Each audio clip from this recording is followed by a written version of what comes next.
అరే ఊరిస్తా తాకపోతే నాకు కూడా ఒక సీసా తేవచ్చు కదా. తెచ్చే ఉండే మావా, అరగంట క్రితం నువ్వేం చెప్పావు ఒక్కసారి గుర్తు తెచ్చుకో.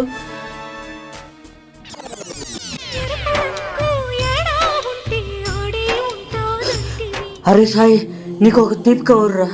ఇప్పుడు ఏ తీపి కబురు తీసుకునే మూడ్లో నేను లేనురా. అదేంట్రా అలా అంటావు? ఇంత ఎండలో నీకోసం అంత పెద్ద తీపి కవర్ తీసుకొస్తే నాకొద్దురా, నేను తీసుకోలేనురా. తీసుకోలేవా? ఏమైందిరా? అంతా బాగానే ఉందా? ఈ విషయం నీకు ఫోన్ చేసి చెప్దాం అనుకున్నా. నిన్నే డాక్టర్ దగ్గరికి వెళ్ళా. జస్ట్ నాకు షుగర్ అటాక్ చేసిందన్నారు. ఓ అంతేనా?